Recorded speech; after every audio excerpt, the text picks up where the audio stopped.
Granit Xhaka to Sunderland, here we go. And as you can tell, folks, I'm a little bit excited about this one this morning because let's face it, this one looked dead and buried. It did not look like it was going to happen. But lo and behold, last night we got the word from Fabrizio Romano that the player had signed a deal with Sunderland. Looks like it's for approximately £17 million with £4 million in add-ons. And I know we're a little bit scorned after that Armand Loriente deal not coming through after it was announced by Fabrizio. However, with Granit Xhaka having said that it was only Sunderland they wanted, I think this one is about good as done. So we're waiting on a message from the club, but let's get right into it.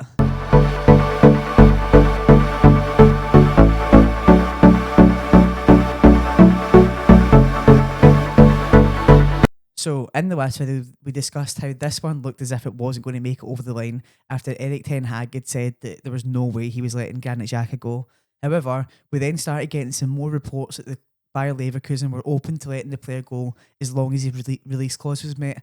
At the time, Sunderland's valuation didn't meet the release clause, and I'd only imagine that was because Sunderland tend to have a model of youth in going for younger players that they have resale value. But clearly the club, especially KLD, the owner, wanted this deal done over the line. They see the importance of having a player like Xhaka with his quality coming into a team like Sunderland who just need to survive next year in the Premier League. That is absolutely the first aim that we've got, and someone like Granit Xhaka moves the needle for Sunderland. In his last season at Arsenal, his relationship with the Arsenal fans did seem to change a little bit. The season before that, he'd had a little bit of a tricky time in terms of disciplinary issues and just overall, I guess, relationship with the club and its fans. But in that last year, it was so important to Arsenal and their sort of rise to be in this Premier League title challenging team again. He then pushed to obviously get a move away from Arsenal and ended up with Bayer Leverkusen under Xabi Alonso. He went undefeated with the Bayer Leverkusen team and won the 2023-2024 Bundesliga title. They obviously then went on to get the DFB Pokal as well in the same season, so they came away with a double his first season in Germany and also came in a Europa League final runner-up. So it was very close to being a treble season in his first season in Germany. And over his 2 years there, he's made 99 appearances with 6 goals and 9 assists. So although he's moved away from Arsenal and moved away from the Premier League, he hasn't slowed down in that sense in terms of his output. His game has changed slightly. So the Xhaka that we're looking at getting isn't the Xhaka that was at Arsenal. He didn't play as far forward during his time at Leverkusen, mainly because Leverkusen adopted a slightly different system to the one that Arsenal were, of course, using. They played with 3 at the back, so with Xhaka, he tended to be the deepest lying central midfielder of them, and his game turned from being that kind of late run into the box midfielder who was playing further up when he was at Arsenal into being the guy who was sitting a bit deeper, keeping the defence covered and spraying balls basically across the field. His passing ability has not dropped in his time at Leverkusen, and if anything, we're just getting to see his passing range even more. He averaged 99.7 passes per game and ranked second overall in successful final third passes with 216. His pass completion rate also remained incredibly high, with above 91% across all competitions, including 93.25% in the Champions League. And his work rate and volume doesn't seem to be slowing down for a 32-year-old either. He's among league leaders in terms of ball recoveries, defensive duels and second ball regains. Although he's still playing as a deep lying midfielder in that Leverkusen team, it hasn't stopped his ability to have some impact in terms of output and goals and assists. Last season, in 33 appearances, he still managed to get 2 goals and contributed with 7 assists. And I think pairing him with players like Habib Diarra and like Enzo Lefebvre, the fact that he'll be able to connect that defence into the forward players, I think he's only going to bring out the best in the players around him. And when you watch a lot of interviews of Granit Xhaka and you understand his personality, his standards are so high. Bringing a player like him into a young Sunderland squad who can only just take in that experience, absorb that knowledge.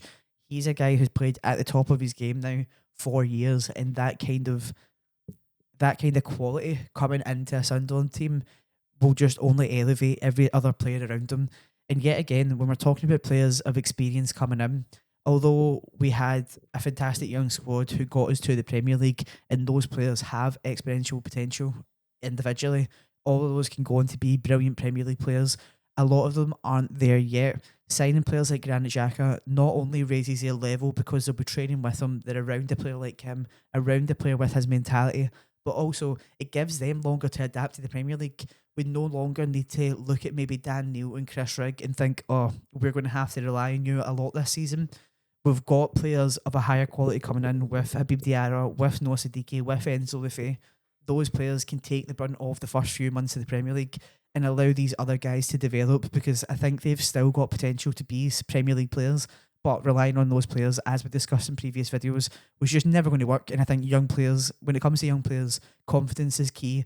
And bringing a player like Granit Xhaka in around that dressing room and raising the levels is only going to make these young talents that we've got, like Chris Rigg, like Dan Neil, even better. Because I think the thing is with Dan Neil, and there's been a lot of discussion regarding Dan Neil over the last week, especially after that Hearts performance, which we'll touch on a little bit later. To me, it's not too important, but there's been lots of discussions when it comes to Dan Neil and just the difference you can see in how Sunderland slowed down on the ball when he came on in comparison to Noah Siddiqui, Habib Diarra and Enzo Lefebvre. And I understand that. However, they are just regaining fitness, are getting back to match speed. Hearts, where they're in their season now, so they're playing football. Like, they're playing proper football. And someone like Dan Neil, you forget that he's still so young. He has got a Premier League ceiling, in my opinion. And I think him being around these other players is only going to improve him. So yeah, I think there's been a lot of discussions when it comes to Dan Neil in the last week and what his future looks like at Sunderland. We were even discussing it on the last video. Right now, he hasn't signed a contract. I think he will, and I think he's only going to become a better player for being in this team. We are still going to rely on players like Dan Neil when it comes to injuries, when it comes to AFCON.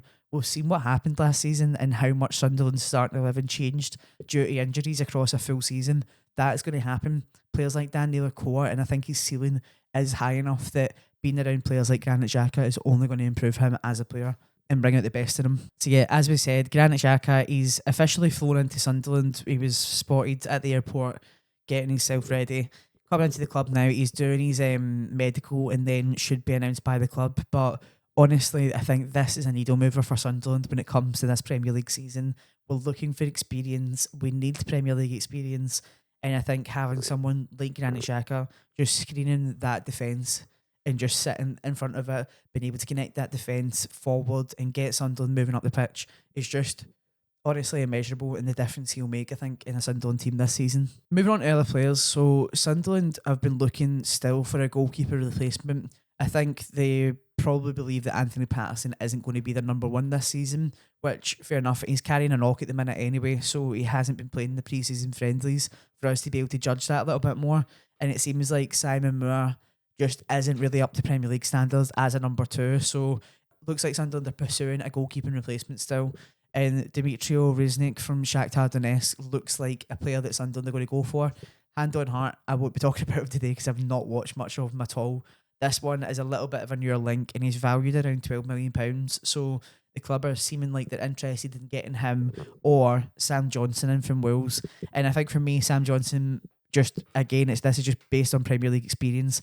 Him having played at the level or been around the level for so long now, that would be a player I'd be interested in as well. So we'll see what the options are for Sunderland and what it looks like we're going to get for a goalkeeper. Doesn't look like anything's really any further forward than just being linked to a player as of now. So we don't really think that any of these two are particularly far on in their talks with Sunderland, or even if talks have started at all. But yeah, that's the two goalkeepers that Sunderland have been linked to. And I think when we're looking at the rest of the squad now and where those gaps still lie, anyone who's been keeping up with pre-season and just keeping up with the squad can see that Sunderland need some more. That Sunderland need to look at signing defensive players now. I think our attacking options for me are sorted. That is probably about as many players as we're going to sign in attacking positions. And of course, you could say that we could still do with more depth in those positions, but realistically, with the budget we've got, the players that we've signed, we've already spent over 120 million if this Xhaka deal goes through, which it should do. We've already spent over 120 million in forward players and midfield players, and we do need to turn our eye towards defence now. The only player that we've signed in defence has been the left back, Reinildo Mandava, and at this point in time, he's still getting up to match fitness, and he also came in a free. So if you're to ask me again, we've spoke about this in previous videos, but Sunderland tend to use the loan market as well, and I'm just wondering with the price of Premier League players right now, and realistically the level of player you can get in the Premier League for the price tag that's going to come along with it, I think if we're going to get a Premier League experience further than we already have, it's going to come from loan players. because I just don't see Sunderland being able to sign Premier League proven already defenders without getting him in alone. Unless it's someone like a Chris Mepham. And I'd take Chris back at the club because he knows the club now, he's played with us, and he's also got Premier League experience. But with that, I think we seriously need to turn our attention towards centre backs. The Sunderland have been heavily linked with John Lucchini from Bologna. This one, a little bit like the Granit Xhaka one, seems to have went back and forth in terms of how much the deal seems to be getting on. At points, it seems like he's been close to signing. At other points, it's been reported that Bologna are wanting more money from Sunderland. At this point in time, it seems like Sunderland have bidded £18.6 million. We'll see what comes of that one. As of yet, we don't seem to be getting any further update. I think the main stickler was that Sunderland weren't meeting Bologna's valuation, and then Sunderland increased the valuation. So we'll see. That one may be yet to come out, but as of yet, we're still waiting on more defenders, and it's got to be Sunderland's next priority. Players like Jensen Seal have been impressing in pre-season, but as of yet, Regis Lebris has said that he still needs more time to be decided on whether someone like Jensen Seal is going to remain in the Sunderland squad come next season. He could be someone that's getting sent out on loan. And other than that, we're a bit stuck for players. Sunderland have been playing Nectar Triantis as a centre back whilst he's been back at the club. But at Hibernian, he was playing as a midfielder, and he was playing in a more advanced position as a midfielder as well. So it'll be interesting to see where Sunderland have him in the squad next season. Will he go back out on loan? Will he make a permanent transfer? I don't even know really fully if the club and Regis Lebris see him as a midfielder or see him as a defender, but either way, Sunderland are light on defenders, and last season that had a massive impact when our whole back line basically got rearranged due to injury. And at this moment in time, Trey Hume, for me, doesn't have proper backup. Niall Huggins is still finding fitness and still coming back after such a long-term injury. So, yeah, it'll be interesting to see where the club go with this one, but defence needs to be the place we're looking next. And then just wrapping up today's video, the home shirt got released this week. What do we all think? As per usual, there was a full line outside the Stadium Lights, so more than enough people were excited about it. And for me, when I was looking at it at first, in the leaks for certain, I did not like it from the photos that were being leaked.